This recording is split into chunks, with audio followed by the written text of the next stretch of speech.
Buongiorno e ben ritrovati con l'informazione flash di New Sicilia. I principali titoli della mattina. I finanzieri del comando provinciale di Messina hanno sequestrato oltre 1,2 milioni di euro a 8 persone accusate di aver messo in piedi una maxi truffa sui bonus edilizi. Gli indagati avrebbero creato crediti fiscali con lavori di ristrutturazione edilizia su immobili inesistenti. Una volta ricevuto il denaro, lo avrebbero poi spostato in breve tempo su conti esteri.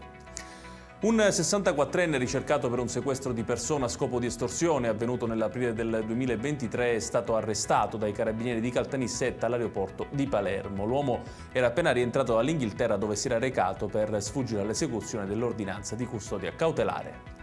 Squalificati per 5 anni dal giudice sportivo e sottoposti al DASPO da parte del questore di Catania sono i provvedimenti emessi nei confronti di 4 calciatori della RSC Riposto che il 5 aprile scorso, a conclusione della gara con la DS Pedara, hanno aggredito violentemente il giovane arbitro dell'incontro.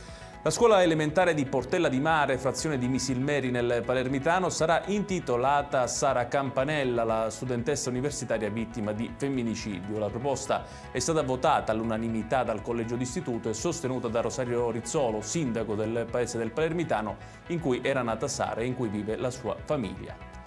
Infine, l'assessore regionale delle autonomie locali, Andrea Messina, ha disposto la nomina dei commissari per i comuni siciliani che non hanno ancora approvato il bilancio di previsione 2025-2027, nonostante la scadenza fosse fissata al 28 febbraio scorso. Il provvedimento coinvolge ben 179 amministrazioni comunali nell'isola.